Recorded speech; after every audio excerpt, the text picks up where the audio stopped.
ਅੱਜ ਦੇ ਅਧਿਕਾਰੀਆਂ ਦਾ ਉਹ ਕਿਹੜੀ ਦਿਲਚਸਪੀ ਹੈ, ਉਹ ਕਿਹੜਾ ਲੈਣ ਦੇਣ ਹੋਇਆ ਜਿਹੜਾ ਇਹ ਵੀ ਉਸ ਮਿਲੀ ਭੁਗਤ ਚ ਆ ਕੇ ਕਹਿ ਰਹੇ ਨੇ ਕਿ ਰਿਕਾਰਡਸ ਆਰ ਨਾਟ ਟ੍ਰੇਸੇਬਲ। ਸਰ ਲੇਕਿਨ ਉਹ ਗਿਲਟੀ ਤੁਸੀਂ ਪਾਏ ਗਏ ਸੀ, ਸੌਰੀ ਫॉर दैट। ਤੁਸੀਂ ਕੁਝ ਅੱਗੇ ਲਿਖਿਆ ਹੈ ਸਰ? ਚੋਰੀ ਦਾ ਘੁਟਾਲਾ ਸੀ, ਇਹ ਤਾਂ ਸ਼ੁਰੂਆਤ ਹੈ, ਪਿਕਚਰ ਹਲੇ ਬਾਕੀ ਹੈ। ਆਰਟੀਆਈ ਐਕਟ ਦੇ ਤਹਿਤ ਜਾਂ ਫਿਰ ਕੋਈ ਐਸੀ ਪੰਜਾਬ ਯੂਨੀਵਰਸਿਟੀ ਦੀ ਕੋਈ ਪਾਲਿਸੀ ਹੋਵੇ ਜਿਹਦੇ ਵਿੱਚ ਇਹ ਲਿਖਿਆ ਹੋਵੇ, ਐਕਟ ਦੇ ਵਿੱਚ ਕੋਈ ਰੂਲ ਹੋਵੇ ਵੀ ਕਰਪਸ਼ਨ ਦੇ ਨਾਲ ਰਿਲੇਟਡ ਚੀਜ਼ ਹੋਵੇ, ਨਾਲੇ ਪਬਲਿਕ ਮਨੀ ਇਨਵੋਲਵਡ ਹੋਵੇ, ਤੁਸੀਂ ਇਨਫੋਰਮੇਸ਼ਨ ਨਹੀਂ ਦੇਣੀ, ਕੋਈ ਰੂਲ ਹੈ ਐਸਾ?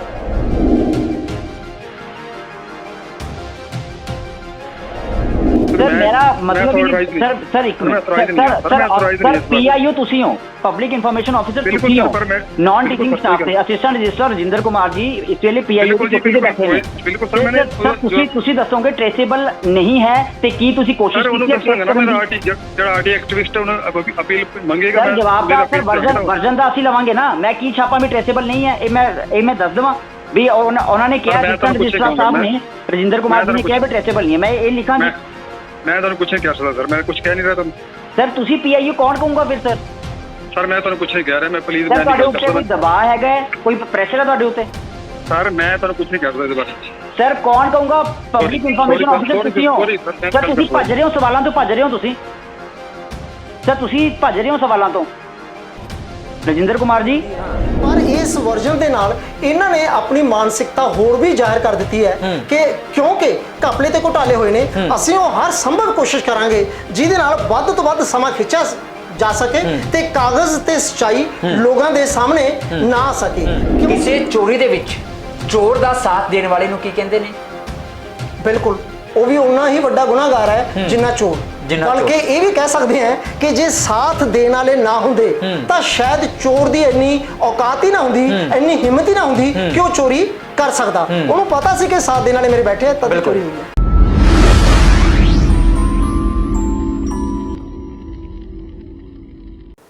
ਅੱਜ ਤੁਹਾਡੇ ਸਾਹਮਣੇ ਪੇਸ਼ ਕਰਾਂਗੇ ਪੰਜਾਬ ਯੂਨੀਵਰਸਿਟੀ ਚੰਡੀਗੜ੍ਹ ਦਾ ਇੱਕ ਐਸਾ ਦਿਲਚਸਪ ਕਿੱਸਾ ਜਿਸ ਨੂੰ ਕਰੀਬ ਪਿਛਲੇ 3 ਦਹਾਕਿਆਂ ਤੋਂ ਦੱਬਣ ਦੀ ਪੁਰਜ਼ੋਰ ਕੋਸ਼ਿਸ਼ ਕੀਤੀ ਜਾ ਰਹੀ ਹੈ। ਤੁਸੀਂ ਦੇਖ ਰਹੇ ਹੋ ਤਾਂ ਖਬਰਸਾਰ ਤੇ ਮੈਂ ਤੁਹਾਡੇ ਨਾਲ ਠਾਕੁਰ ਅਮਨਦੀਪ ਸਿੰਘ। ਅਸੀਂ ਅਕਸਰ ਸੁਣਦੇ ਹਾਂ ਜੇਕਰ ਕਿਸੇ ਬੰਦੇ ਨੂੰ ਦੋਸ਼ੀ ਕਰਾਰ ਦਿੱਤਾ ਗਿਆ ਹੋਵੇ, ਖਾਸ ਕਰ ਚੋਰੀ ਦੇ ਮਾਮਲੇ ਵਿੱਚ, ਜਾਂ ਤਾਂ ਉਸ ਨੂੰ ਸਜ਼ਾ ਹੁੰਦੀ ਹੈ ਜਾਂ ਫਿਰ ਉਸ ਨੂੰ ਜੁਰਮਾਨਾ ਲਾਇਆ ਜਾਂਦਾ ਹੈ।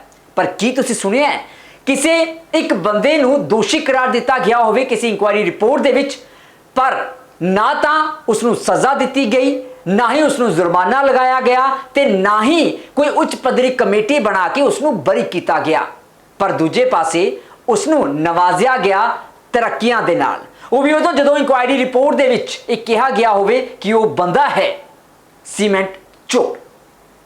ਇਸ ਬਾਰੇ ਗੱਲਬਾਤ ਕਰਾਂਗੇ। ਸਾਡੇ ਨਾਲ ਅੱਜ ਮੌਜੂਦ ਨੇ ਡਾਕਟਰ ਰਜਿੰਦਰ ਸਿੰਗਲਾ ਜੀ, ਆਰਟੀ ਐਕਟਿਵਿਸਟ ਨੇ। ਸਰ ਬਹੁਤ ਸਵਾਗਤ ਹੈ ਤੁਹਾਡਾ। ਬਹੁਤ ਬਹੁਤ ਸ਼ੁਕਰੀਆ ਜੀ।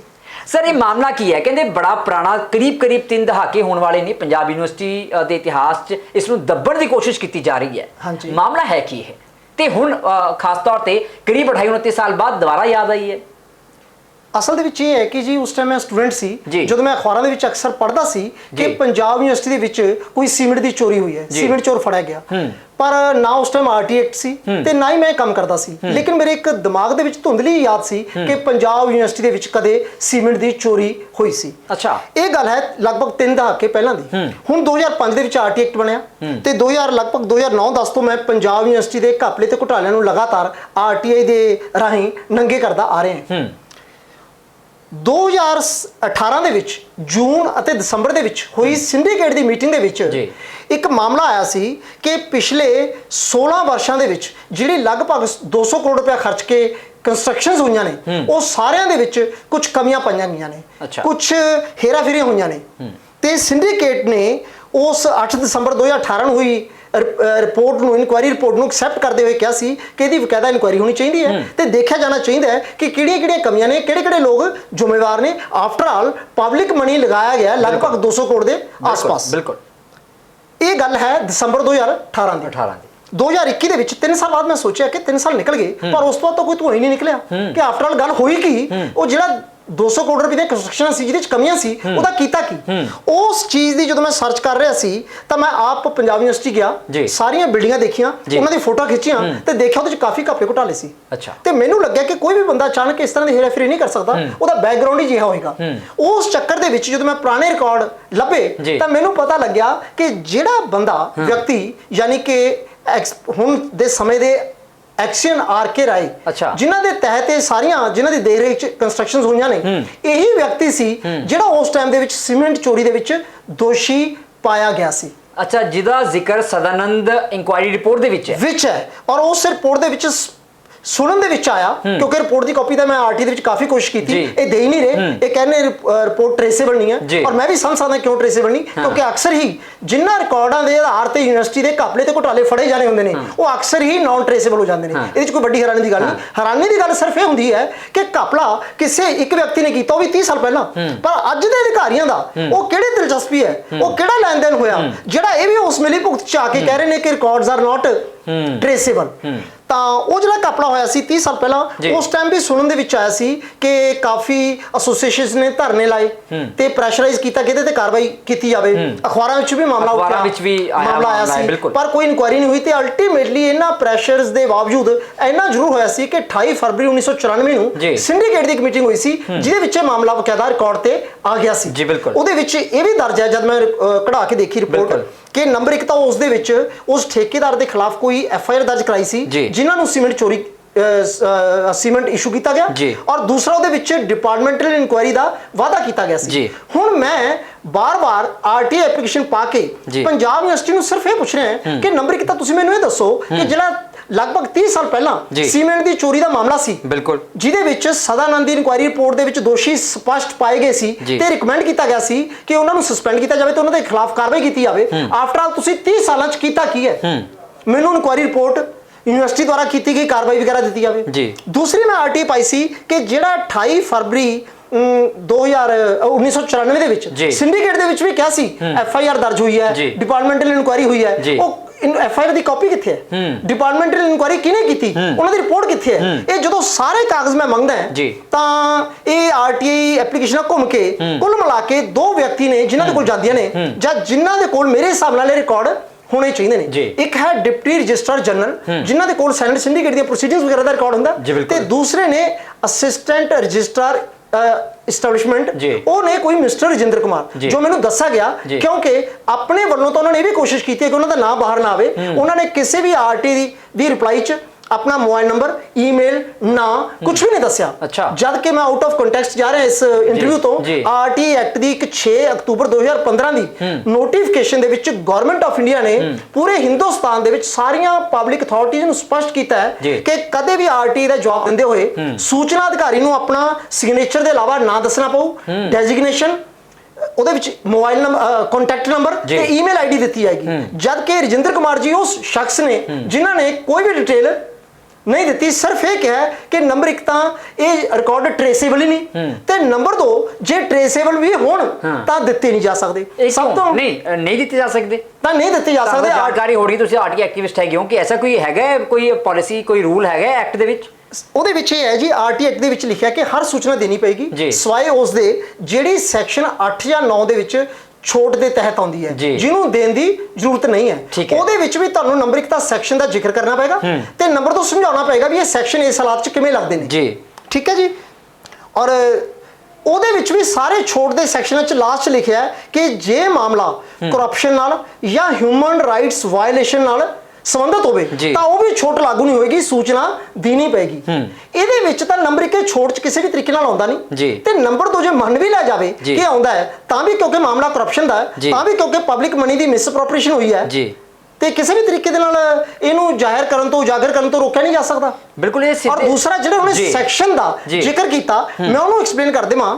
ਬੇਸਿਕਲੀ ਇਹਨਾਂ ਦਾ ਕੀ ਹੈ ਕਿ ਇਹਨਾਂ ਨੂੰ ਇਹ ਸਮਝ ਆ ਚੁੱਕੀ ਹੈ ਕਿ ਜੇ ਕਿਸੇ ਵੀ ਵਿਅਕਤੀ ਨੂੰ ਅਸੀਂ ਕੁਝ ਵੀ ਉਲਟਾ ਸਿੱਧਾ ਜਵਾਬ ਦੇ ਕੇ ਨਾ ਕਰ ਦਿੰਦੇ ਆ ਤਾਂ ਉਹਦੀ ਫਸਟ ਅਪੀਲ ਪਏਗੀ, ਉਹ 45 ਦਿਨਾਂ 'ਚ ਡਿਸਾਈਡ ਹੋਏਗੀ, ਫਿਰ ਸੈਕੰਡ ਅਪੀਲ ਪਏਗੀ, ਫਿਰ ਉਹ 2 ਸਾਲ ਬਾਅਦ ਕਮਿਸ਼ਨ 'ਚ ਲੱਗੇਗੀ, ਤੇ ਕੁੱਲ ਮਿਲਾ ਕੇ 3-4 ਸਾਲ ਨਿਕਲ ਜਾਂਦੇ ਨੇ। ਬੰਦਾ ਥੱਕ ਟੁੱਟ ਜਾਂਦਾ ਹੈ, ਭੁੱਲ ਜਾਂਦਾ ਹੈ, ਜਾਂ ਉਸ ਏਰੀਏ 'ਚੋਂ ਚਲਾ ਜਾਂਦਾ ਹੈ, ਜਾਂ ਉਹਦੇ ਇੰਨੇ ਉਹ ਰਹਿੰਦੇ ਨਹੀਂ, ਐਫਰਟਸ ਇੰਨੇ ਕੁ ਵੇਸਟ ਹੋ ਜਾਂਦੇ ਨੇ ਕਿ ਉਹਨੂੰ ਇੰਟਰਸਟ ਹੀ ਨਹੀਂ ਰਹਿੰਦਾ ਕਿ ਇਸ ਮਾਮਲੇ ਦੀ ਮੈਂ ਅੱਗੇ ਕਰਾਂ। ਸੋ ਉਸ ਚੀਜ਼ ਦਾ ਫਾਇਦਾ ਉਠਾਉਂਦੇ ਹੋਏ ਇਹ ਹਮੇਸ਼ਾ ਇੱਕ ਦੋ ਸ਼ਬਦਾਂ ਦਾ ਪੁੱਠਾ ਸਿੱਧਾ ਜਵਾਬ ਦਿੰਦੇ ਨੇ ਤਾਂ ਕਿ ਕਿਸੇ ਤਰੀਕੇ ਦੇ ਨਾਲ ਗੁਨੇਗਾਰਾਂ ਨੂੰ ਬਚਾਉਣ ਲਈ 2-3 ਸਾਲ ਹੋਰ ਘਸੀਟੇ ਜਾ ਸਰ ਸਕਣ। ਲੇਕਿਨ ਜਿਹੜਾ ਤੁਹਾਡੇ ਜਵਾਬ ਦੇ ਵਿੱਚ ਆਰਟੀ ਦਾ ਜਵਾਬ ਜਦੋਂ ਆਇਆ ਤੁਸੀਂ ਲਿਖਿਆ ਗਿਆ ਵੀ ਟ੍ਰੇਸੇਬਲ ਨਹੀਂ ਹੈ। ਹਾਂਜੀ, ਕੀ ਇਹ ਪੋਸਿਬਿਲਿਟੀ ਹੈ ਵੀ ਪੰਜਾਬ ਯੂਨੀਵਰਸਿਟੀ ਦੇ ਕੋਲ ਆਪਣੇ ਹੀ ਸਟਾਫ ਦਾ ਜਾਂ ਕਿਸੇ ਐਸੀ ਇਨਕੁਆਇਰੀ ਰਿਪੋਰਟ ਦਾ ਕੋਈ ਡਾਟਾ ਟ੍ਰੇਸੇਬਲ ਹੀ ਨਾ ਹੋਵੇ? ਐਸੀ ਪੋਸਿਬਿਲਿਟੀ ਹੈ? ਇਹ ਬਿਲਕੁਲ ਵੀ ਸੰਭਵ ਨਹੀਂ, ਕਿਉਂਕਿ ਪਹਿਲੀ ਗੱਲ ਜਿਹੜੀ ਇਨਕੁਆਇਰੀ ਰਿਪੋਰਟ ਹੈ ਜੀ ਉਹ ਇੱਕ ਨਹੀਂ ਕਈ ਜਗ੍ਹਾ ਤੇ ਹੋਏਗੀ। ਬਿਲਕੁਲ। ਕੰਸਟਰਕਸ਼ਨ ਆਫਿਸ ਚ ਹੋਏਗੀ, ਬਿਲਕੁਲ। ਰਜਿਸਟਰਾਰ ਆਫਿਸ ਚ ਹੋਏਗੀ। ਬਿਲਕੁਲ। ਉਹ ਜਦੋਂ ਸੈਨੇਟ ਤੇ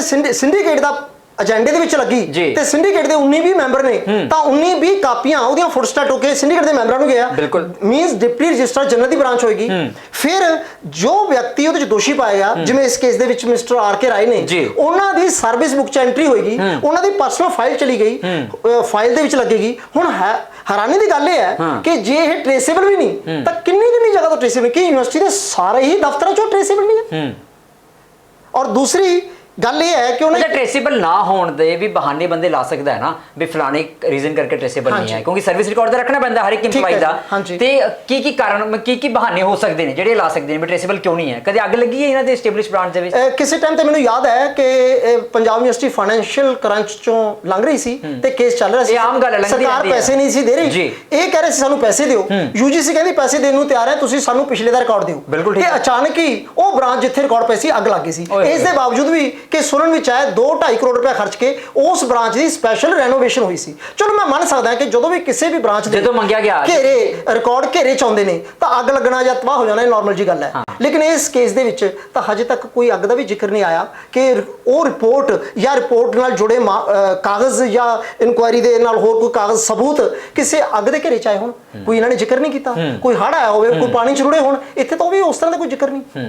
ਬਿਲਕੁਲ। ਅੱਛਾ, ਜਿਸ ਸਿੰਡੀਕੇਟ ਪ੍ਰੋਸੀਡਿੰਗਸ ਦਾ ਸਿੰਗਲਾ ਸਾਹਿਬ ਜ਼ਿਕਰ ਕਰ ਰਹੇ ਨੇ 28 ਫਰਵਰੀ 1954 ਦੀ ਤੁਹਾਡੀ ਇਸ ਵੇਲੇ ਸਕਰੀਨ ਤੇ ਉਹ ਹੈਗੀ ਹੈ, ਉਹਦੇ 22 ਨੰਬਰ ਜਿਹੜਾ ਹੈਗਾ ਉਹ ਸਾਫ਼ ਤੌਰ ਤੇ 22ਵਾਂ ਨੰਬਰ ਪੁਆਇੰਟ ਹੈ, considered inquiry report appendix 8 submitted by Shri Sadanand IAS retired in the case of pilferage of 25 bags of cement. Punjabi sir ਮੜਿਆ ਦੱਸਿਓ ਕੀ ਲਿਖਿਆ ਇਹਦੇ ਵਿੱਚ? ਇਹ ਬੇਸਿਕਲੀ 28 ਫਰਵਰੀ 1994 ਦੀ ਸਿੰਡੀਕੇਟ ਦੀ ਮੀਟਿੰਗ ਦੇ ਪ੍ਰੋਸੀਡਿੰਗਸ ਹੈ ਜਿਹਦੇ ਵਿੱਚ ਸਦਾਨੰਦ ਇਨਕੁਆਇਰੀ ਰਿਪੋਰਟ ਨੂੰ ਰਿਕਾਰਡ ਤੇ ਲਿਆਂਦਾ ਗਿਆ ਸੀ ਤੇ ਉਹਦੇ ਤੇ ਡਿਸਕਸ਼ਨ ਹੋਇਆ ਸੀ ਤੇ ਡਿਸਕਸ਼ਨ ਤੋਂ ਬਾਅਦ ਇਹ ਰਿਕਾਰਡ ਤੇ ਆਇਆ ਸੀ ਕਿ ਨੰਬਰ 1 ਤਾਂ ਇਸ ਮਾਮਲੇ ਦੇ ਵਿੱਚ FIR ਦਰਜ ਕਰਵਾ ਦਿੱਤੀ ਗਈ ਹੈ ਤੇ ਨੰਬਰ 2 ਇਹਦੀ ਡਿਪਾਰਟਮੈਂਟਲ ਇਨਕੁਆਇਰੀ ਹੋਏਗੀ। ਯਾਨੀ ਕਿ 28 ਫਰਵਰੀ 1994 ਤੱਕ ਇਹ ਇਨਕੁਆਇਰੀ ਰਿਪੋਰਟ ਤੇ ਸਾਰਾ ਮਾਮਲਾ ਯੂਨੀਵਰਸਿਟੀ ਦੇ ਰਿਕਾਰਡ ਤੇ ਯੂਨੀਵਰਸਿਟੀ ਦੇ ਕਾਗਜ਼ਾਂ ਤੇ ਸੀ। ਪਰ 28 ਫਰਵਰੀ 1994 ਤੋਂ ਲੈ ਕੇ ਅੱਜ 2022 ਤੱਕ ਇਹ ਨਹੀਂ ਪਤਾ ਚੱਲ ਰਿਹਾ ਕਿ ਉਹਦਾ ਬਣਿਆ ਕੀ, ਉਹ ਖਤਮ ਕਿਵੇਂ ਹੋਇਆ ਮਾਮਲਾ। ਕੋਈ ਕਿਸੇ ਨੂੰ ਸਜ਼ਾ ਮਿਲੀ, ਕੋਈ ਪੈਨਲਟੀ ਪਾਈ ਗਈ ਜਾਂ ਫਿਰ ਕਿਸੇ ਉੱਚ ਪੱਧਰੀ ਕਮੇਟੀ ਤੋਂ ਬੰਦੇ ਨੂੰ ਦੋਸ਼ ਮੁਕਤ ਡਿਕਲੇਅਰ ਕੀਤਾ ਗਿਆ, ਕੁਝ ਵੀ ਪਤਾ ਨਹੀਂ ਲੱਗ ਰਿਹਾ। ਔਰ ਇਹ ਯੂਨੀਵਰਸਿਟੀ ਦੇ ਪਰਮਾਨੈਂਟ ਰਿਕਾਰਡ ਹੈ, ਇਹ ਖਤਮ ਵੀ ਨਹੀਂ ਕੀਤੇ ਜਾ ਸਕਦੇ, ਡਿਸਟਰੋਏ ਵੀ ਨਹੀਂ ਕੀਤੇ ਜਾ ਸਕਦੇ। ਚਲੋ ਮੰਨ ਵੀ ਲਿਆ ਜਾਵੇ ਕਿ ਇਹ ਟ੍ਰੇਸੇਬਲ ਨਹੀਂ ਸੀ। ਸਭ ਤੋਂ ਪਹਿਲਾਂ ਮੈਂ 3 ਮਾਰਚ 2021 ਨੂੰ ਆਰਟੀ ਪਾਈ ਸੀ ਜਿਹਦਾ 1 ਅਪ੍ਰੈਲ 2021 ਨੂੰ ਜਵਾਬ ਆਇਆ ਸੀ। ਅੱਜ 1 ਸਾਲ ਤੋਂ ਉੱਪਰ ਹੋ ਚੁੱਕਿਆ। ਅਗਰ ਇਹ ਵਾਕਈ ਹੀ ਟ੍ਰੇਸੇਬਲ ਨਹੀਂ ਸੀ ਤੇ ਇਹ ਇਮਾਨਦਾਰ ਸੀਗੇ ਤਾਂ ਸਭ ਤੋਂ ਪਹਿਲੀ ਗੱਲ ਤਾਂ 1.25 ਸਾਲ ਦਾ ਪੀਰੀਅਡ ਨਿਕਲ ਚੁੱਕਿਆ। ਇਹਨਾਂ ਨੇ ਉਸ ਨੂੰ ਟ੍ਰੇਸ ਕਰਨ ਲਈ ਕੋਸ਼ਿਸ਼ ਕੀਤੀ। ਦੂਸਰਾ, ਜੇ ਕੋਸ਼ਿਸ਼ ਕਰਨ ਦੇ ਬਾਵਜੂਦ ਵੀ ਨਾ ਮਿਲਦੇ ਤਾਂ ਘੱਟੋ ਘੱਟ ਪੁਲਿਸ ਦੇ ਵਿੱਚ FIR ਕਰਾ ਦੇ। ਖੈਰ ਬਿਲਕੁਲ, ਜਿਵੇਂ ਸਿੰਗਲਾ ਸਾਹਿਬ ਕਹਿ ਰਹੇ ਨੇ ਸਵਾਲ ਬਹੁਤ ਸਾਰੇ ਨੇ, ਇਹਨਾਂ ਸਾਰਿਆਂ ਦਾ ਜਵਾਬ ਲੈਣ ਦੀ ਕੋਸ਼ਿਸ਼ ਵੀ ਕਰਾਂਗੇ। ਅਸੀਂ ਫੋਨ ਕੀਤਾ ਉਦੋਂ ਦੇ ਸਬ ਡਿਵੀਜ਼ਨਲ ਇੰਜੀਨੀਅਰ ਜਨਾਬ ਰਾਜੇਸ਼ ਕੁਮਾਰ ਰਾਏ ਜੀ ਨੂੰ, ਕਿਉਂਕਿ ਉਹਨਾਂ ਨੂੰ ਇਨਕੁਆਇਰੀ ਰਿਪੋਰਟ ਦੇ ਵਿੱਚ ਦੋਸ਼ੀ ਪਾਇਆ ਗਿਆ ਸੀ ਸੀਮੈਂਟ ਚੋਰੀ ਦਾ, ਤੇ ਉਹਨਾਂ ਨੇ ਕੀ ਕੁਝ ਕਿਹਾ ਤੁਸੀਂ ਇੱਕ ਵਾਰ ਉਹ ਜ਼ਰੂਰ ਸੁਣੋ। ਹੈਲੋ, ਹਾਂਜੀ, ਗੁੱਡ ਆਫਟਰਨੂਨ ਸਰ, ਆਰ.ਕੇ. ਰਾਏ ਸਾਹਿਬ। ਹਾਂਜੀ ਹਾਂਜੀ, ਰਾਏ ਸਾਹਿਬ ਠਾਕੁਰ ਅਮਨਦੀਪ ਸਿੰਘ ਗੱਲ ਕਰ ਰਹੇ ਹਾਂ ਜੀ, ਤੇ ਖਬਰਸਾਰ ਚੈਨਲ ਤੋਂ ਜਰਨਲਿਸਟ। ਹਾਂਜੀ ਹਾਂਜੀ ਸਰ, ਤੁਹਾਡਾ ਇੱਕ ਵਰਜਨ ਲੈਣਾ ਸੀਗਾ। ਇੱਕ 1993 ਦੇ ਵਿੱਚ ਸਦਾਨੰਦ ਇਨਕੁਆਇਰੀ ਦੀ ਰਿਪੋਰਟ ਆਈ ਸੀ, ਕੋਈ ਸੀਮੈਂਟ ਚੋਰੀ ਦਾ ਮਾਮਲਾ ਸੀ ਜਿਹਦੇ ਵਿੱਚ ਤੁਸੀਂ ਗਿਲਟੀ ਪਾਏ ਗਏ ਸੀ, ਤੇ ਉਸ ਇਨਕੁਆਇਰੀ ਦਾ ਕੀ ਬਣਿਆ ਸਰ? ਤੁਸੀਂ ਰਜਿਸਟਰ ਸਾਹਿਬ ਨੂੰ ਪੁੱਛੋ ਸਰ। ਉਸ ਇਨਕੁਆਇਰੀ ਦਾ ਤੁਸੀਂ ਕੋਈ ਭੁਗਤਾਨ ਅਪੀਲ ਮੈਂ ਕੁਝ ਨਹੀਂ ਜਵਾਬ ਦੇ ਸਕਦਾ, ਤੁਸੀਂ ਰਜਿਸਟਰ ਸਾਹਿਬ ਨਾਲ ਗੱਲ ਕਰੋ ਸਰ। ਲੇਕਿਨ ਉਹ ਗਿਲਟੀ ਤੁਸੀਂ ਪਾਏ ਗਏ ਸੀ, ਸੌਰੀ ਫॉर दैट। ਤੁਸੀਂ ਕੁਝ ਅੱਗੇ ਲਿਖਿਆ ਹੈ ਸਰ? ਤਾਂ ਇਹ ਸੀ ਆਰ.ਕੇ. ਰਾਏ ਸਾਹਿਬ ਜਿਨ੍ਹਾਂ ਤੇ ਇਲਜ਼ਾਮ ਲੱਗੇ ਸੀ ਉਸ ਇਨਕੁਆਇਰੀ ਰਿਪੋਰਟ ਦੇ ਵਿੱਚ ਸੀਮੈਂਟ ਚੋਰੀ ਤੇ। ਖੈਰ ਇਹਨਾਂ ਨੇ ਜਵਾਬ ਦੇਣਾ ਮੁਨਾਸਿਬ ਨਹੀਂ ਸਮਝਿਆ। ਫਿਰ ਅਸੀਂ ਕੋਸ਼ਿਸ਼ ਕੀਤੀ, ਇਸਟੈਬਲਿਸ਼ਮੈਂਟ ਬ੍ਰਾਂਚ ਤੇ ਅਸਿਸਟੈਂਟ ਰਜਿਸਟਰਾਰ ਸ਼੍ਰੀ ਰਜਿੰਦਰ ਜੀ ਦੇ ਨਾਲ ਗੱਲਬਾਤ ਕਰਨ ਦੀ। ਰਜਿੰਦਰ ਜੀ ਨੇ ਕੀ ਕੁਝ ਕਿਹਾ ਤੁਸੀਂ ਇੱਕ ਵਾਰ ਉਹ ਵੀ ਜ਼ਰੂਰ ਸੁਣੋ। हेलो हेलो हाँ जी Rajendra Kumar ji good evening. Good evening. हाँ जी सर ठाकुर अमनदीप सिंह गल कर रहे हैं जी पत्रकार द खबरसार चैनल तो चंडीगढ़ तो। क्या हाल चाल है सर? जी बोलिए। हाँ जी सर मैं ਤੁਹਾਨੂੰ ਕਰ ਰਿਹਾ ਸੀਗਾ ਤੁਸੀਂ ਸ਼ਾਇਦ ਪਤਾ ਨਹੀਂ ਮੇਰਾ ਨੰਬਰ ਬਲੌਕ ਲਿਸਟ 'ਚ ਪਾਤਾ ਹੈ स्विच ऑफ नहीं दिखा नहीं रहा पता था। कभी नहीं ऐसा कुछ नहीं होता। ओके ओके मेरा फोन मैं मेरा फोन दराज ਸੀਗਾ। ਓਕੇ ਓਕੇ ਓਕੇ ਅੱਛਾ ਸਰ ਮੈਂ ਇੱਕ ਚੀਜ਼ ਤੁਹਾਡੇ ਕੋਲੋਂ ਕਨਫਰਮ ਕਰਨੀ ਸੀ ਤੁਹਾਡਾ ਵਰਜ਼ਨ ਲੈਣਾ ਸੀਗਾ। ਇੱਕ ਨਾ RTI ਆਈ ਸੀ ਕਿ ਤੁਹਾਡੇ ਕੋਲ 3 ਮਾਰਚ 2021 ਨੂੰ ਜਿਸ ਦਾ ਜਵਾਬ ਆਇਆ ਸੀ 1 ਅਪ੍ਰੈਲ 2021 ਨੂੰ ਉਹਦੇ ਵਿੱਚ ਇਹ ਰਿਗਾਰਡਿੰਗ ਸੀਗਾ ਜਿਹੜਾ ਸੀਮੈਂਟ ਚੋਰੀ ਦੇ ਖਿਲਾਫ ਜਿਹੜੀ ਇੱਕ ਇਨਕੁਆਇਰੀ ਰਿਪੋਰਟ ਆਈ ਸੀ ਸਦਾਨੰਦ ਇਨਕੁਆਇਰੀ ਰਿਪੋਰਟ ਉਸ ਮਾਮਲੇ 'ਚ ਸੀਗਾ ਇਹ। ਅਤੇ ਉਹਦੇ ਵਿੱਚ ਰਿਪਲਾਈ 'ਚ ਇਹ ਆਇਆ ਸੀਗਾ ਬਈ ਜਿਹੜੀ ਇਹ ਟਰੇਸੇਬਲ ਨਹੀਂ ਹੈ ਜਿਹੜੀ ਤੁਸੀਂ ਮੰਗੀ ਹੈ ਇਨਫੋਰਮੇਸ਼ਨ ਇਹ ਟਰੇਸੇਬਲ ਨਹੀਂ ਹੈ। ਨਾਲੇ ਦੂਜਾ ਇਹ ਕਿਹਾ ਗਿਆ ਸੀਗਾ ਵੀ ਇਹ ਅਸੀਂ ਕਾਪੀ ਇਹਦਾ ਇਸ ਬਾਰੇ ਜਾਣਕਾਰੀ ਦੇ ਵੀ ਨਹੀਂ ਸਕਦੇ। ਸਰ ਜਿਹੜੀ ਟਰੇਸੇਬਲ ਨਹੀਂ ਸੀ ਕੀ ਉਹ ਟਰੇਸ ਹੋ ਚੁੱਕੀ ਹੈ ਜੀ ਹੁਣ? ਨਹੀਂ ਤੁਸੀਂ ਆਰਟੀ ਕਿੰਨੀ ਪਾਈ ਸੀਗੀ? ਸਰ RTI ਪਾਈ ਗਈ ਸੀ ਰਜਿੰਦਰ ਸਿੰਗਲਾ ਜੀ ਹੋਣਾ ਵੱਲੋਂ। ਪਰ ਉਹਨਾਂ ਨੇ ਜਵਾਬ ਦੇ ਦਿੱਤਾ ਤੁਸੀਂ ਸਰ? ਸੌਰੀ ਉਹਨਾਂ ਨੇ ਜੋ ਅਸੀਂ ਜਵਾਬ ਦੇ ਚੁੱਕੇ ਹਾਂ ਨਾ ਉਹਨਾਂ ਨੇ ਅਪੀਲ ਪਾਈ ਹੋਣੀ ਅੱਗੇ। ਅੱਛਾ ਜਵਾਬ ਦਾ ਹੀ ਤੁਹਾਨੂੰ ਮੈਂ ਦੱਸ ਰਿਹਾ ਜਵਾਬ ਇਹ ਆਇਆ ਸੀਗਾ ਵੀ ਹਾਂ ਸਰ ਟਰੇਸੇਬਲ ਫਿਰ ਉਹਦੇ ਬਾਅਦ ਅਸੀਂ ਉਹ ਅਪੀਲ ਪਾਉਣਗੇ ਜੋ ਵੀ ਜਵਾਬ ਬਣਦਾ ਹੋਵੇ ਦੱਸ ਸਰ ਮੈਂ ਇਹ ਕਹਿ ਰਿਹਾ ਜੀ ਉਹਦੇ ਜਵਾਬ 'ਚ ਸੀਗਾ ਵੀ ਟਰੇਸੇਬਲ ਨਹੀਂ ਹੈ ਕੀ ਉਹ ਟਰੇਸੇਬਲ ਹੋ ਚੁੱਕਿਆ? ਮੈਂ ਉਹਦੇ ਬਾਰੇ ਕੁਝ ਨਹੀਂ ਦੱਸ ਸਕਦਾ ਕਿਉਂਕਿ ਮੈਂ ਵੀ ਜ਼ਿਆਦਾ ਦੇਰ ਨਹੀਂ ਮੈਨੂੰ ਆਏ ਨੇ ਇੱਥੇ। ਓਕੇ ਠੀਕ ਹੈ ਨਾ ਮੈਨੂੰ ਸਵਾ ਸਾਲ ਹੋਇਆ ਇੱਥੇ ਆਏ ਨੂੰ। ਸਰ ਉਹ ਵੀ ਸਾਲ ਬਹੁਤ ਪੁਰਾਣਾ ਕੇਸ ਹੈ। ਨਹੀਂ ਉਹ ਵੀ ਸਾਲ ਪੁਰਾਣਾ RTI ਦਾ ਜਵਾਬ 1 ਸਾਲ ਪੁਰਾਣਾ ਹੀ ਹੈ ਜੀ ਤੁਹਾਡੇ ਬਿਲਕੁਲ ਬਿਲਕੁਲ ਸਰ ਬਿਲਕੁਲ ਮੈਨੂੰ ਪਤਾ ਹੈ। ਹਾਂਜੀ ਉਹ ਫਾਈਲ ਆ ਬਹੁਤ ਮੇਰਾ ਕੇਸ ਬਹੁਤ ਪੁਰਾਣਾ ਕਾਫੀ 28-29 ਸਾਲ ਪੁਰਾਣਾ ਕੇਸ ਹੈ ਯਾਰ। ਹਾਂਜੀ ਹਾਂ ਠੀਕ ਹੈ ਤੇ ਟਰੇਸ ਹੋ ਉਹਦੇ ਗਿਆ ਬਾਰੇ ਮੈਨੂੰ ਸਰ ਮੈਂ ਉਹਦੇ ਬਾਰੇ ਹਾਲੇ ਤੁਹਾਨੂੰ ਕੁਝ ਨਹੀਂ ਦੱਸ ਸਕੂੰਗਾ। ਸਰ ਮੈਂ ਕਹਿ ਰਿਹਾ 1 ਸਾਲ ਹੋ ਗਿਆ ਜਵਾਬ ਦਿੱਤੇ ਨੂੰ ਕੀ ਟਰੇਸ ਕਰਨ ਦੀ ਕੋਸ਼ਿਸ਼ ਕੀਤੀ ਹੈ? ਸਰ ਮੈਂ ਤੁਹਾਨੂੰ ਨਹੀਂ ਦੱਸ ਸਕਦਾ ਸਰ ਮੈਂ ਪੱਤਰਕਾਰ ਹਾਂ ਜੀ ਤੁਸੀਂ ਹੋਰ ਕਿਹਨੂੰ ਦੱਸੋਗੇ? ਮੈਂ ਸਿਰਫ ਕਾਗਜ਼ ਨਹੀਂ ਮੰਗ ਰਿਹਾ ਮੈਂ ਸਿਰਫ ਇਹ ਪੁੱਛ ਰਿਹਾ ਕਿ ਟਰੇਸ ਕਰਨ ਦੀ ਕੋਸ਼ਿਸ਼ ਕੀਤੀ ਹੈ ਤੁਸੀਂ 1 ਸਾਲ ਤੋਂ? ਸਰ ਸਾਡਾ ਆਫਿਸ ਦਾ ਕੰਮ ਹੈ ਆਫਿਸ ਕੋਈ ਕੰਮ ਛੋੜਦਾ ਨਹੀਂ ਕੰਮ ਲੱਗਿਆ ਰਹਿੰਦਾ ਕੰਮ ਤੇ ਆਪਣੇ।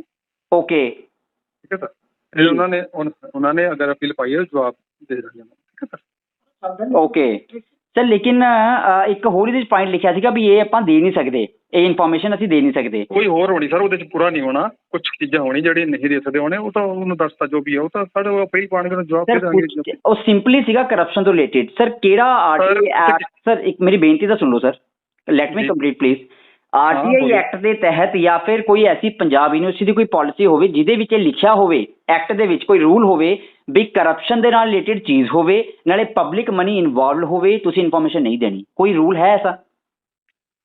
ਸਰ ਉਹਦੇ ਵਿੱਚ ਉਹਨੂੰ ਜੋ ਵੀ ਲਿਖਿਆ ਹੋਣਾ ਨਾਲ ਲਿਖਿਆ ਹੋਣਾ ਕਿ ਕਿਹਦੇ ਉਹਦੇ 'ਚ ਨਹੀਂ ਦਿੱਤਾ ਸੀ। ਕੋਈ ਹੋਰ ਇਸ਼ੂ ਹੋਣਾ ਸਰ ਉਹਦੇ ਇਸ਼ੂ ਹੋਰ ਨਹੀਂ ਹੋਣਾ ਕੋਈ ਹੋਰ ਇਸ਼ੂ ਹੋਣਾ। ਸੀਮੈਂਟ ਚੋਰੀ ਦਾ ਇਸ਼ੂ ਹੈ ਜੀ ਸਦਾਨੰਦ ਕੁਝ ਹੋਰ ਚੀਜ਼ਾਂ ਨਾਲ ਮੰਗੀਆਂ ਹੋਣੀਆਂ ਹੋਰ ਕੁਝ ਨਾਲ ਮੰਗੀ ਹੋਣੀ ਜਿਹੜੀ ਕੁਝ ਹੋਰ ਚੀਜ਼ਾਂ ਨਾਲ ਮੰਗੀਆਂ ਹੋਣੀਆਂ ਤਦ ਹੀ ਹੋਣਾ ਅਦਰਵਾਈਜ਼ ਤਾਂ ਐਸਾ ਕੁਝ ਸਰ ਰਿਪੋਰਟ ਹੀ ਮੰਗੀ ਸੀ ਨਾ ਸਦਾਨੰਦ ਇਨਕੁਆਇਰੀ ਰਿਪੋਰਟ ਹੀ ਮੰਗੀ ਸੀ ਹੋਰ ਤਾਂ ਕੁਝ ਵੀ ਨਹੀਂ ਮੰਗਿਆ। ਸਰ ਹੁਣ ਮੈਂ ਤਾਂ ਉਹਨਾਂ ਨੂੰ ਹੁਣ ਬਿਨਾਂ ਫਾਈਲ ਦੇਖੇ ਮੈਂ ਕੁਝ ਨਹੀਂ ਦੱਸ ਸਕੂੰਗਾ ਨਾ ਮੈਂ ਤੁਹਾਨੂੰ ਸਰ ਮੈਂ ਦੁਬਾਰਾ ਕਦੋਂ ਕਰਾਂ ਤੁਸੀਂ ਮੈਨੂੰ ਦੱਸ ਦਿਓ। ਸਰ ਮੈਂ ਸਰ ਹੁਣ RTI ਐਕਟਿਵਿਸਟ ਨੇ ਜੋ ਪਾਇਆ ਉਹਨੂੰ ਜਵਾਬ ਦੇ ਦਿੱਤਾ ਸੀ ਜੀ ਤੇ ਉਹੀ ਤਾਂ ਸਰ ਜਵਾਬ ਜਿਹੜਾ ਹੈਗਾ ਉਹੀ ਤਾਂ ਕੁਐਸਚਨ। ਹੈਲੋ ਸਰ ਮੇਰਾ ਫੋਨ ਆ ਗਿਆ ਸੀ। ਓਕੇ ਸਰ ਰਿਕੁਐਸਟ ਤਾਂ ਸੁਣ ਲਓ ਤੁਸੀਂ ਫੋਨ ਹੀ ਕੱਟੀ ਜਾ ਰਹੇ ਹੋ ਜੀ। ਨਹੀਂ ਮੈਂ ਫੋਨ ਕੱਟ ਸਕਦਾ ਫੋਨ ਕਿਉਂ ਕੱਟੂੰਗਾ ਮੇਰੇ ਦੂਸਰਾ ਵੀ ਨਾਲ ਕਾਲ ਆ ਰਹੀ ਸੀ। ਓਕੇ ਅੱਛਾ ਸਰ ਮੈਂ ਸਿਰਫ ਇਹ ਰਿਕੁਐਸਟ ਕਰ ਰਿਹਾ ਮੈਂ ਤੁਹਾਡੇ ਕੋਲ ਕੋਈ ਡਾਕੂਮੈਂਟ ਨਹੀਂ ਮੰਗ ਰਿਹਾ ਤੁਸੀਂ RTI ਐਕਟਿਵਿਸਟ ਨੂੰ ਦੇਤਾ ਦੇਖੋ ਸਰ ਮੈਂ ਮੇਰੀ ਰਿਕੁਐਸਟ ਸੁਣ ਲਓ ਪਲੀਜ਼ ਮੇਰੀ ਰਿਕੁਐਸਟ ਸੁਣ ਲਓ ਪਹਿਲਾਂ ਮੈਂ ਇਹ ਰਿਕੁਐਸਟ ਕਰ ਰਿਹਾ ਬਈ ਸਰ ਮੇਰੀ ਬੇਨਤੀ ਤਾਂ ਸੁਣ ਲਓ ਸਰ ਬੀਇੰਗ ਅ ਜਰਨਲਿਸਟ ਸਾਡਾ ਤੁਹਾਡਾ ਵਰਜ਼ਨ ਲਾਣਾ ਵੀ ਫਰਜ਼ ਹੈ RTI ਐਕਟਿਵਿਸਟ ਦਾ ਵੀ ਫਰਜ਼ ਹੈ। ਸਾਡੇ DPR ਲੱਗੇ ਹੋਏ ਸਰ ਇੱਧਰ ਜੀ ਕਿਉਂਕਿ ਤੁਸੀਂ DPR ਨਾਲ ਗੱਲ ਦੇ ਥਰੂ ਗੱਲ ਕਰ ਸਕਦੇ ਹੋ। ਸਰ ਮੇਰਾ ਮਤਲਬ ਸਰ ਇੱਕ ਮਿੰਟ ਸਰ PIO ਤੁਸੀਂ ਹੋ ਪਬਲਿਕ ਇਨਫੋਰਮੇਸ਼ਨ ਆਫਿਸਰ ਤੁਸੀਂ ਹੋ ਨਾਨ ਟੀਚਿੰਗ ਸਟਾਫ ਤੇ ਅਸਿਸਟੈਂਟ ਰਜਿਸਟਰਾਰ ਰਜਿੰਦਰ ਕੁਮਾਰ ਜੀ ਇਸ ਵੇਲੇ PIO ਦੀ ਕੁਰਸੀ ਤੇ ਬੈਠੇ ਨੇ। ਬਿਲਕੁਲ ਸਰ ਮੈਂ ਤੁਸੀਂ ਦੱਸੋਗੇ ਟ੍ਰੇਸੇਬਲ ਨਹੀਂ ਹੈ ਤੇ ਕੀ ਤੁਸੀਂ ਕੋਸ਼ਿਸ਼ ਕੀਤੀ ਹੈ? ਜਿਹੜਾ RTI ਐਕਟਿਵਿਸਟ ਹੈ ਉਹਨੂੰ ਅਪੀਲ ਮੰਗੇਗਾ ਸਰ ਜਵਾਬ ਦਾ ਸਰ ਵਰਜ਼ਨ ਦਾ ਅਸੀਂ ਲਵਾਂਗੇ ਨਾ ਮੈਂ ਕੀ ਛਾਪਾਂ ਵੀ ਟ੍ਰੇਸੇਬਲ ਨਹੀਂ ਹੈ ਇਹ ਮੈਂ ਦੱਸ ਦੇਵਾਂ ਵੀ ਉਹਨਾਂ ਨੇ ਕਿਹਾ ਅਸਿਸਟੈਂਟ ਰਜਿਸਟਰਾਰ ਸਾਹਿਬ ਨੇ ਰਜਿੰਦਰ ਕੁਮਾਰ ਜੀ ਨੇ ਕਿਹਾ ਵੀ ਟ੍ਰੇਸੇਬਲ ਨਹੀਂ ਹੈ ਮੈਂ ਇਹ ਲਿਖਾਂਗੀ। ਮੈਂ ਤੁਹਾਨੂੰ ਕੁਝ ਨਹੀਂ ਕਹਿ ਸਕਦਾ ਸਰ ਮੈਂ ਕੁਝ ਕਹਿ ਨਹੀਂ ਰਿਹਾ ਤੁਹਾਨੂੰ। ਸਰ ਤੁਸੀਂ PIO ਕੌਣ ਕਹੂੰਗਾ ਫਿਰ ਸਰ? ਸਰ ਮੈਂ ਤੁਹਾਨੂੰ ਕੁਝ ਨਹੀਂ ਕਹਿ ਰਿਹਾ ਮੈਂ ਪਲੀਜ਼ ਮੈਂ ਤੁਹਾਡੇ ਉੱਤੇ ਕੋਈ ਦਬਾਅ ਹੈਗਾ ਕੋਈ ਪ੍ਰੈਸ਼ਰ ਹੈ ਤੁਹਾਡੇ ਉੱਤੇ? ਸਰ ਮੈਂ ਤੁਹਾਨੂੰ ਕੁਝ ਨਹੀਂ ਕਹਿ ਸਕਦਾ ਇਹਦੇ ਬਾਰੇ।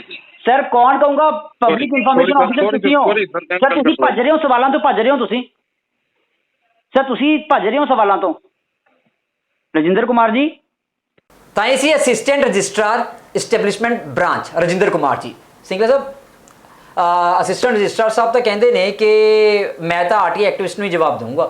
ਹਾਂਜੀ ਹਾਂ, ਕਹਿੰਦੇ ਮੈਂ ਤਾਂ, ਤੁਸੀਂ ਸੁਣੀ ਗੱਲਬਾਤ ਕੀ ਕੁਛ ਉਹਨਾਂ ਨੇ ਕਿਹਾ? ਇਹ ਮੈਂ ਸੁਣੀ ਹੈ। ਵੈਸੇ ਤਾਂ ਇਹਨਾਂ ਦੀ ਸੋਚ ਇਹਨਾਂ ਦੇ ਜਵਾਬਾਂ ਤੋਂ ਹੀ ਰਿਫਲੈਕਟ ਹੋ ਜਾਂਦੀ ਹੈ, ਪਰ ਇਸ ਵਰਜਨ ਦੇ ਨਾਲ ਇਹਨਾਂ ਨੇ ਆਪਣੀ ਮਾਨਸਿਕਤਾ ਹੋਰ ਵੀ ਜ਼ਾਹਿਰ ਕਰ ਦਿੱਤੀ ਹੈ ਕਿ ਕਿਉਂਕਿ ਘਪਲੇ ਤੇ ਘੁਟਾਲੇ ਹੋਏ ਨੇ, ਅਸੀਂ ਉਹ ਹਰ ਸੰਭਵ ਕੋਸ਼ਿਸ਼ ਕਰਾਂਗੇ ਜਿਹਦੇ ਨਾਲ ਵੱਧ ਤੋਂ ਵੱਧ ਸਮਾਂ ਖਿੱਚਿਆ ਜਾ ਸਕੇ ਤੇ ਕਾਗਜ਼ ਤੇ ਸੱਚਾਈ ਲੋਕਾਂ ਦੇ ਸਾਹਮਣੇ ਨਾ ਆ ਸਕੇ। ਕਿਉਂਕਿ ਸਭ ਤੋਂ ਪਹਿਲੀ ਗੱਲ ਤਾਂ ਉਹ ਕਹਿ ਰਹੇ ਨੇ ਕਿ ਅਸੀਂ ਆਰਟੀ ਐਕਟਿਵਿਸਟ ਨੂੰ ਹੀ ਜਵਾਬ ਦੇਵਾਂਗੇ ਤੇ ਉਹੀ ਅਪੀਲ ਪਾਵੇ।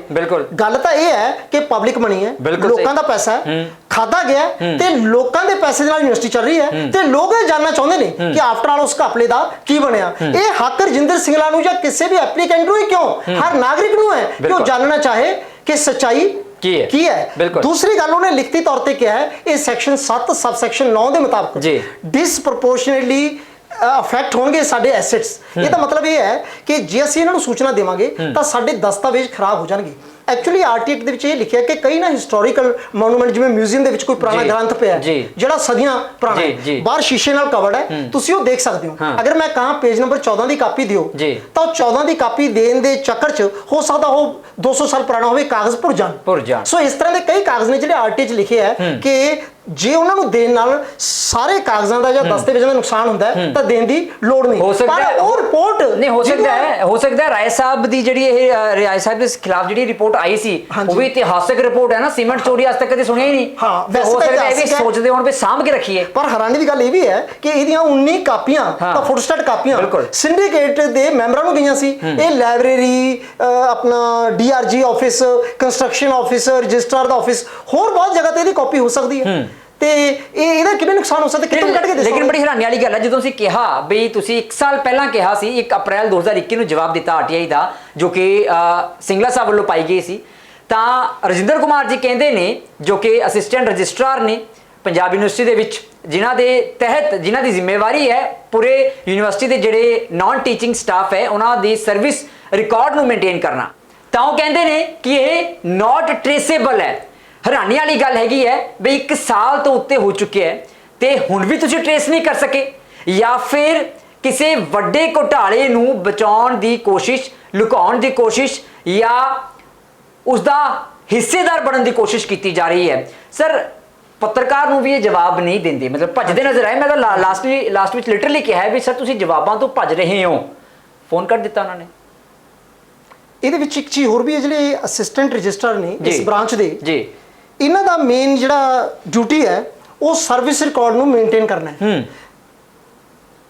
ਉਹਨਾਂ ਦੇ ਕਬਜ਼ੇ ਦੇ ਵਿੱਚ ਇਹਨਾਂ ਦੇ 2 ਡਾਕੂਮੈਂਟ ਨੇ, ਨੰਬਰ 1 ਤਾਂ ਸਰਵਿਸ ਬੁੱਕ ਤੇ ਨੰਬਰ 2 ਪਰਸਨਲ ਫਾਈਲ। ਜਦੋਂ ਵੀ ਇਹ ਇਨਕੁਆਇਰੀ ਰਿਪੋਰਟ ਆਈ ਸੀ ਤਾਂ ਇਹਦੀ ਇੱਕ ਕਾਪੀ ਉਹਨਾਂ ਦੀ ਸਰਵਿਸ ਜਿਹੜੀ ਪਰਸਨਲ ਬੁੱਕ ਫਾਈਲ ਹੈ ਉਹਦੇ 'ਚ ਲੱਗੀ ਹੋਏਗੀ ਤੇ ਇਹਦੀ ਐਂਟਰੀ ਸਰਵਿਸ ਬੁੱਕ ਤੇ ਹੋਣੀ ਚਾਹੀਦੀ ਹੈ। ਉਸ ਤੋਂ ਬਾਅਦ ਜਦੋਂ ਇਹਨਾਂ ਨੇ ਐਸਡੀ ਦੀ ਪੋਸਟ ਤੋਂ ਬਾਅਦ ਐਕਸਚੇਂਜ ਦੀ ਪੋਸਟ ਲਈ ਅਪਲਾਈ ਕੀਤਾ ਤਾਂ ਐਪਲੀਕੇਸ਼ਨ ਫਾਰਮ ਦੇ ਵਿੱਚ ਕਾਲਮ ਹੁੰਦਾ ਹੈ ਜਿੱਥੇ ਅੰਡਰਟੇਕਿੰਗ ਦੇਣੀ ਹੁੰਦੀ ਹੈ ਕਿ ਮੈਂ ਕਦੇ ਵੀ ਕਿਸੇ ਕੋਰਟ ਜਾਂ ਕਮਿਸ਼ਨ ਤੋਂ ਮੈਨੂੰ ਕੋਈ ਸਜ਼ਾ ਨਹੀਂ ਮਿਲੀ, ਮੈਂ ਕੋਈ ਗੁਨਾਹਗਾਰ ਨਹੀਂ ਪਾਇਆ ਗਿਆ। ਹੁਣ ਮੈਂ ਇਹਨਾਂ ਨੂੰ ਇਹ ਵੀ ਕਿਹਾ ਸੀ ਕਿ ਮੈਨੂੰ ਉਹ ਵੀ ਰਿਕਾਰਡ ਦਿੱਤੇ ਜਾਣ, ਕਿਉਂਕਿ ਆਫਟਰ ਆਲ ਮੈਂ ਜਾਣਨਾ ਚਾਹਾਂਗਾ ਕਿ ਕੀ ਜੋ ਐਕਸ਼ਨ ਮਿਸਟਰ ਰਾਏ ਨੇ ਇਹਨਾਂ ਨੇ ਇਸ ਪੋਸਟ ਲਈ ਅਪਲਾਈ ਕਰਦੇ ਹੋਏ ਗਲਤ ਅੰਡਰਟੇਕਿੰਗ ਦਿੱਤੀ ਸੀ ਜਾਂ ਇਹ ਸੱਚੇ ਸੀਗੇ ਪਰ ਸਿਲੈਕਸ਼ਨ ਕਮੇਟੀ ਨੇ ਅੱਖਾਂ ਬੰਦ ਕਰਕੇ ਇਹਨਾਂ ਦੀ ਪ੍ਰਮੋਸ਼ਨ ਕਰਤੀ। ਉਹ ਵੀ ਕਹਿੰਦੇ ਸਾਡੇ ਕੋਲ ਰਿਕਾਰਡ ਨਹੀਂ, ਜਦ ਕਿ ਇਹ ਤਾਂ ਉਹ ਪਰਮਨੈਂਟ ਰਿਕਾਰਡ ਨੇ ਜਿਹੜੇ ਵਿਅਕਤੀ ਦੇ ਰਿਟਾਇਰ ਹੋਣ ਤੋਂ ਬਾਅਦ ਵੀ ਯੂਨੀਵਰਸਿਟੀ ਨੂੰ ਸੰਭਾਲ ਕੇ ਰੱਖਣੇ ਪੈਂਦੇ ਨੇ ਤੇ ਪੰਜਾਬ ਯੂਨੀਵਰਸਿਟੀ ਦੇ ਕੈਲੰਡਰ ਦੇ ਮੁਤਾਬਕ ਡਿਸਟਰੋਏ ਨਹੀਂ ਕੀਤੇ ਜਾ ਸਕਦੇ। ਫਿਰ ਅਸਿਸਟੈਂਟ ਰਜਿਸਟਰਾਰ ਦੇ ਖਿਲਾਫ ਕਾਰਵਾਈ ਨਹੀਂ ਹੋਣੀ ਚਾਹੀਦੀ ਜੇ ਉਹ ਆਪਣੀ ਡਿਊਟੀ ਹੀ ਸਹੀ ਤਰੀਕੇ ਨਾਲ ਨਹੀਂ ਕਰ ਪਾ ਰਹੇ, ਜਿਹੜਾ ਰਿਕਾਰਡ ਮੇਨਟੇਨ ਕਰਨਾ ਚਾਹੀਦਾ ਹੈ ਉਹ ਰਿਕਾਰਡ ਇਹਨਾਂ ਨੂੰ ਲੱਭਦਾ ਹੀ ਨਹੀਂ, ਤਾਂ ਇਹਨਾਂ ਦੇ ਖਿਲਾਫ ਕਾਰਵਾਈ ਨਹੀਂ ਹੋਣੀ ਚਾਹੀਦੀ। ਕਾਰਵਾਈ ਹੋਣੀ ਚਾਹੀਦੀ ਹੈ ਪਰ ਹੋਏਗੀ ਕਦੇ ਨਹੀਂ, ਕਿਉਂਕਿ ਨੀਚੇ ਤੋਂ ਲੈ ਕੇ ਉੱਪਰ ਵਾਲੇ ਸਾਰੇ ਹੀ ਅਧਿਕਾਰੀ ਕਿਸੇ ਨਾ ਕਿਸੇ ਸਟੇਜ ਤੇ ਇੱਕ ਦੂਜੇ ਨਾਲ ਕਿਸੇ ਨਾ ਕਿਸੇ ਘਪਲੇ 'ਚ ਮਿਲੇ ਹੁੰਦੇ ਨੇ ਤੇ ਉਹ ਇੱਕ ਦੂਜੇ ਨੂੰ ਪ੍ਰੋਟੈਕਟ ਕਰਨ ਦੀ ਕੋਸ਼ਿਸ਼ ਕਰਦੇ ਨੇ। ਇਸ ਕਰਕੇ ਅੱਜ ਜਿਨ੍ਹਾਂ ਨੇ ਕਾਰਵਾਈ ਲੈਣੀ ਹੈ ਕਰਨੀ ਹੈ, ਹੋ ਸਕਦਾ ਕੱਲ ਨੂੰ ਕਿਸੇ ਚੀਜ਼ 'ਚੋਂ ਆਪ ਗੁਨਾਹਗਾਰ ਹੋਣ ਤੇ ਉਹਨਾਂ ਨੂੰ ਇਹਨਾਂ ਦੀ ਮਦਦ ਪਵੇ। ਇਸ ਕਰਕੇ ਮੈਂ ਕਾਰਵਾਈ ਦੀ ਉਮੀਦ ਤਾਂ ਪੰਜਾਬ ਯੂਨੀਵਰਸਿਟੀ ਅਧਿਕਾਰੀਆਂ ਤੋਂ ਕਦੇ ਵੀ ਨਹੀਂ ਰੱਖਦਾ, ਪਰ ਫਿਰ ਵੀ ਇਹ ਸੋਚ ਕੇ ਕਿ ਹਜੇ ਬਿਲਕੁਲ ਵੀ ਬੀਜ ਨਸ਼ਟ ਨਹੀਂ ਹੋਇਆ, ਮੈਂ ਇਸ ਮਾਮਲੇ ਦੀ ਸ਼ਿਕਾਇਤ ਸੈਂਟਰ ਗਵਰਨਮੈਂਟ ਨੂੰ, ਪੰਜਾਬ ਦੇ ਮੁੱਖ ਮੰਤਰੀ ਨੂੰ, UGC ਨੂੰ ਪਾ ਦਿੱਤੀ ਹੈ ਜੀ। ਇਸ ਉਮੀਦ ਦੇ ਨਾਲ ਕਿ ਸ਼ਾਇਦ ਕਿਤੋਂ ਕੋਈ ਕਾਰਵਾਈ ਹੋਵੇ ਔਰ ਮੁੱਖ ਮੰਤਰੀ ਪੰਜਾਬ ਦੇ ਆਫਿਸ ਚੋਂ ਜੀ। ਉਹ ਮੇਰੀ ਜਿਹੜੀ ਕੰਪਲੇਂਟ ਹੈ ਉਹ principal secretary higher education Punjab ਨੂੰ ਕਾਰਵਾਈ ਲਈ ਜਾ ਵੀ ਚੁੱਕੀ ਹੈ। ਹੁਣ ਦੇਖਦੇ ਹਾਂ ਕਿ ਕੋਈ ਕਾਰਵਾਈ ਵਾਕਈ ਹੁੰਦੀ ਹੈ। ਲੇਕਿਨ ਸਿੰਗਲ ਸਰ ਮੈਂ ਇੱਕ ਚੀਜ਼ ਪੁੱਛਣਾ ਚਾਹਾਂਗਾ ਤੁਹਾਡੇ ਕੋਲੋਂ ਇਜਾਜ਼ਤ ਲੈਣ ਤੋਂ ਪਹਿਲਾਂ, ਕਿਸੇ ਚੋਰੀ ਦੇ ਵਿੱਚ ਚੋਰ ਦਾ ਸਾਥ ਦੇਣ ਵਾਲੇ ਨੂੰ ਕੀ ਕਹਿੰਦੇ ਨੇ? ਬਿਲਕੁਲ ਉਹ ਵੀ ਉਨਾ ਹੀ ਵੱਡਾ ਗੁਨਾਹਗਾਰ ਹੈ ਜਿੰਨਾ ਚੋਰ। ਬਲਕਿ ਇਹ ਵੀ ਕਹਿ ਸਕਦੇ ਹਾਂ ਕਿ ਜੇ ਸਾਥ ਦੇਣ ਵਾਲੇ ਨਾ ਹੁੰਦੇ ਤਾਂ ਸ਼ਾਇਦ ਚੋਰ ਦੀ ਇੰਨੀ ਔਕਾਤ ਹੀ ਨਾ ਹੁੰਦੀ, ਇੰਨੀ ਹਿੰਮਤ ਹੀ ਨਾ ਹੁੰਦੀ ਕਿ ਉਹ ਚੋਰੀ ਕਰ ਸਕਦਾ। ਉਹਨੂੰ ਪਤਾ ਸੀ ਕਿ ਸਾਥ ਦੇਣ ਵਾਲੇ ਮੇਰੇ ਬੈਠੇ ਆ, ਤਦ ਚੋਰੀ ਹੋਈ ਹੈ। ਬਿਲਕੁਲ ਸਾਡੇ ਨਾਲ ਗੱਲਬਾਤ ਕਰਨ ਲਈ ਬਹੁਤ ਬਹੁਤ ਧੰਨਵਾਦ ਰਜਿੰਦਰ ਸਿੰਗਲਾ ਜੀ, ਡਾਕਟਰ ਸਾਹਿਬ ਨੇ। ਤੇ ਸਵਾਲ ਬੜਾ ਵੱਡਾ ਹੈ ਕਿ ਇੱਕ ਪਬਲਿਕ ਇਨਫੋਰਮੇਸ਼ਨ ਆਫਿਸਰ ਜਿਸ ਦੀ ਡਿਊਟੀ ਹੈ ਕਿ ਜਨਤਾ ਨੂੰ ਬਣਦੀ ਜਾਣਕਾਰੀ ਦਿੱਤੀ ਜਾਵੇ, ਨਾਲੇ ਉਹ ਵੀ ਉਹ ਜਾਣਕਾਰੀ ਜਿਸ ਦਾ ਰਿਕਾਰਡ ਸਾਰਾ ਉਹਨਾਂ ਦੇ ਕੋਲ ਹੀ ਪਿਆ ਹੈ। ਪਰ ਹੈਰਾਨੀ ਇਸ ਗੱਲ ਦੀ ਹੈ ਕਿ 1 ਸਾਲ ਤੋਂ ਪਹਿਲਾਂ ਆਰਟੀਆਈ ਪਾਈ ਗਈ ਸੀ, ਅੱਜ ਵੀ ਉਹਨਾਂ ਕੋਲ ਜਵਾਬ ਹੈ ਹੀ ਨਹੀਂ ਤੇ ਸਿੱਧੇ ਤੌਰ ਤੇ ਜਵਾਬ ਦੇ ਵੀ ਨਹੀਂ ਰਹੇ ਤੇ ਭੱਜਦੇ ਪਏ ਨੇ ਸਵਾਲਾਂ ਤੋਂ। ਆਖਰ ਉਹਨਾਂ ਦਾ ਇਸ ਵਿੱਚ ਕੀ ਮੰਤਵ ਹੈ ਕਿ ਉਹ ਸਾਥ ਦੇ ਰਹੇ ਨੇ ਜਾਂ ਬਚਾ ਰਹੇ ਨੇ, ਜਾਂ ਕਿਤੇ ਐ ਤਾਂ ਨਹੀਂ ਜਿਵੇਂ ਅਸੀਂ ਪਹਿਲਾਂ ਵੀ ਕਈ ਵਾਰ ਕਹਿੰਦੇ ਆ ਬਈ ਕੁੱਤੀ ਚੋਰਾਂ ਦੇ ਨਾਲ ਰਲੀ ਹੋਈ ਹੈ? ਇਹ ਬੜਾ ਵੱਡਾ ਸਵਾਲ ਹੈ। ਤੇ ਦੂਜੀ ਗੱਲ ਇਹ ਹੈ ਵੀ ਤਰੱਕੀਆਂ ਵੀ ਦਿੱਤੀਆਂ ਗਈਆਂ, ਲੇਕਿਨ ਪੰਜਾਬ ਯੂਨੀਵਰਸਿਟੀ ਦੇ ਅਧਿਕਾਰੀ ਪ੍ਰਸ਼ਾਸਨ ਨੇ ਦੱਸਣ ਨੂੰ ਤਿਆਰ ਨਹੀਂ ਵੀ ਜਿਹੜੀ ਇਨਕੁਆਇਰੀ ਦੀ ਰਿਪੋਰਟ ਆਈ ਸੀ ਉਸ ਵਿੱਚ ਜੋ ਬੰਦੇ ਦੋਸ਼ੀ ਸੀ ਉਹਨਾਂ ਦੇ ਖਿਲਾਫ ਕਾਰਵਾਈ ਕੀ ਕੀਤੀ ਗਈ ਹੈ, ਕਾਰਵਾਈ ਹੋਈ ਹੈ ਜਾਂ ਨਹੀਂ ਹੋਈ, ਜਾਂ ਫਿਰ ਕੋਈ ਹੋਰ ਵੱਡੀ ਕਮੇਟੀ ਬਣੀ ਉਹਨਾਂ ਨੇ ਉਹਨਾਂ ਨੂੰ ਬਰੀ ਕੀਤਾ? ਕੁਝ ਤਾਂ ਦੱਸੋ। ਮੂੰਹ ਚੱਕ ਕੇ ਕਦੇ ਪੰਜਾਬ ਸਰਕਾਰ ਵੱਲ ਦੇਖਦੇ ਹੋ, ਕਦੇ ਕੇਂਦਰ ਸਰਕਾਰ ਵੱਲ ਦੇਖਦੇ ਹੋ ਜਦੋਂ ਫੰਡ ਦੀ ਗੱਲ ਹੁੰਦੀ ਹੈ, ਜਦੋਂ ਵਿੱਤੀ ਸੰਕਟ ਆਉਂਦਾ ਹੈ। ਪਰ ਜਿਹੜੇ ਮੂੰਹ ਚੱਕ ਕੇ ਤੁਹਾਡੇ ਪੰਜਾਬ ਯੂਨੀਵਰਸਿਟੀ ਦੇ ਵਿੱਚ ਹੀ ਜੋ ਘੁਟਾਲੇ ਕਰ ਰਹੇ ਨੇ ਉਹਨਾਂ ਵੇਲੇ ਤੁਹਾਡੀਆਂ ਅੱਖਾਂ ਬੰਦ ਕਿਉਂ ਹੋ ਜਾਂਦੀਆਂ ਨੇ? ਅੱਜ ਪਹਿਲਾਂ ਹੀ ਮੁੱਦਾ ਗਰਮਾਇਆ ਪਿਆ ਹੈ ਪੰਜਾਬ ਯੂਨੀਵਰਸਿਟੀ ਨੂੰ ਕੇਂਦਰ ਅਧੀਨ ਕਰਨ ਦਾ, ਪਰ ਇਹ ਜਿਹੜਾ ਸੀਮੈਂਟ ਚੋਰੀ ਦਾ ਘੁਟਾਲਾ ਸੀ ਇਹ ਤਾਂ ਸ਼ੁਰੂਆਤ ਹੈ, ਪਿਕਚਰ ਹਲੇ ਬਾਕੀ ਹੈ। ਹੋਰ ਅਜਿਹੇ ਕਈ ਘੁਟਾਲੇ ਨੇ ਜਿਨ੍ਹਾਂ ਨੂੰ ਆਉਣ ਵਾਲੇ ਦਿਨਾਂ ਵਿੱਚ ਤੁਹਾਡੇ ਸਾਹਮਣੇ ਅਸੀਂ ਪੇਸ਼ ਕਰਾਂਗੇ। ਕੈਮਰਾ ਪਰਸਨ ਮਨੋਜ ਦੇ ਨਾਲ ਠਾਕੁਰ ਅਮਨਦੀਪ ਸਿੰਘ, ਦ ਖਬਰਸਾਰ, ਚੰਡੀਗੜ੍ਹ।